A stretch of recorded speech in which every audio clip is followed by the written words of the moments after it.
महाराज जी आपने मतलब पहले भी मेरे को कहा था नाम जप करने को, तो मैं कर रहा था, लेकिन महाराज जी जब भी मतलब कर रहा था, मैं नहीं आना, कर रहा हूं। अभी भी कर रहा हूँ, लेकिन मतलब महाराज लेकिन नहीं लगना, जैसे प्राणपण से लगा जाता है। ऐसे थोड़ी मन को परास्त करना कोई खेल है। जब तक वो, जी तो टेंशन होता रहता है जो। कौन सा टेंशन? खाली जगह टेंशन, भरी जगह तो टेंशन कहाँ। जैसे महाराज जी, जैसे मैं मतलब 2 साल से कोटा में तैयारी कर रहा हूँ, अभी मतलब 2 साल से नहीं हुआ, अभी ये तीसरा साल है, इस बार भी नहीं होगा तो क्या होगा? कुछ नहीं, वही एक क्षेत्र है। इसका मतलब इसके बाद शरीर छोड़ दे? या ऐसे मूर्खतावत बच्चे तो अपने शरीर का आघात कर लेते हैं। हर एक जगह हम परास्त हो गए तो क्या हमारा जीवन ही नहीं रहा? हम पढ़ाई नहीं पढ़ पाए, हम ग्रेजुएट नहीं हुए तो हमारा जीवन नहीं हुआ। क्या नहीं महाराज जी, मेरा मतलब है कि नाम तक छूट जाता है, जैसे टेंशन होता है कल एग्जाम है, क्या होगा, ये होगा। टेंशन क्यों लेते हैं यार? समय से पढ़ो और भगवान का स्मरण करो, और आएगा तो पढ़ाई के अंदर ही। बच्चा अगर ब्रह्मचर्य ठीक है और आप नाम जप कर रहे हो, तो एक बार सुना दिया जाए हमको तो हमारे दिमाग में टेप हो जाएगा स्मृति। ब्रह्मचर्य में वो पवित्र स्थिति है। तभी तो हम कह रहे हैं आज के जो बच्चे हैं ना, ब्रह्मचर्य का नाश करते हैं, स्मृतिहीन हो रहे हैं। अब डर लगता है परीक्षा से, ऐसे फेल हम कैसे हो जाएंगे? अगर हमसे चूक हुई है और हम फेल हो जाते हैं तो बर्दाश्त है, अगली बार हम फिर और पढ़ाई पढ़ेंगे, अगली बार हम और हिम्मत करेंगे। हम भगवान के अंश से हारने वाले नहीं हैं। ये बिल्कुल किसी भी बच्चा के मन में नहीं रहना चाहिए फेल हो गए तो क्या होगा, क्या हो गया, यही जिंदगी है, इतनी जिंदगी है। आप विचार करो, भगवान ज्ञान समुद्र, जब उनसे हम जुड़े हैं तो हर ज्ञान, हर व्यवस्था, कि अगर विद्यार्थी परास्त हो जाता है पढ़ने में तो जीवन नष्ट करने की नहीं सोचना। एक जीवन ऐसा जो जगत में प्रकाशित हो जाएगा। भगवान के आश्रित हो, कोई व्यापार कर लो, हम एक नौकरी कर लेंगे, अपने जीवन को थोड़ी नष्ट करेंगे। हम छोटे से छोटा कार्य कर सकते हैं, और भगवान हमारे साथ है तो बड़ाई उनके हाथ में, वो बड़ा करा दे। जिसको बड़ा बना देते ना, भगवान है। मच्छर को ब्रह्मा बना दे, ब्रह्मा को मच्छर बना दे, मूर्ख को विद्वान कर दे, विद्वान को मूर्ख कर दे, एक क्षण की बात है। तो ये भरोसा तो बना रहना चाहिए ना। हर जगह फेल है लेकिन एक जगह पास है। हे भगवान, मैं आपका हूं। वो उठाएंगे, वो आपको प्रकाशित करेंगे। बिल्कुल परास्त होने की बात नहीं है। दिमाग में प्रसन्नता रखो, जो होगा मंगलमय होगा। भगवान मंगल भवन है, मैं उनकी शरण में हूं। अब हमारा अमंगल नहीं हो सकता, समझ रहे ना?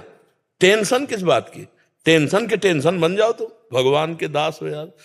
जैसे श्री जी को भी रोज बोलता रहता हूँ, मतलब इस बार हो, क्या मतलब इस बार मतलब पास हो जाओ 2 साल से। नहीं, ये भी हम नहीं कहते, ये भी हम नहीं कहते।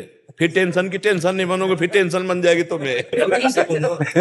है ना? नहीं, पढ़ाई पढ़ रहा हूं, नाम जप कर रहा हूं, तुम्हारी गरज हो तो पास कर देना, तुम्हारी गरज हो तो पास कर देना। नहीं, जहां रखोगे जैसे रहोगे वैसे रहूंगा, और आपको पुकारता रहूंगा, आपका स्मरण करता रहूंगा, माया पर विजय प्राप्त हो जाएगी। अपने करने से कितना मुड़ पाएंगे, और वो जब गोद में लेके उड़ेंगे तो बहुत ऊंचाई पे चढ़ जाएंगे। इस पर ध्यान रखना। अपने भगवान के भरोसे उन्नति ही उन्नति। बड़ा प्रसंग, बड़ा उदाहरण युक्त है।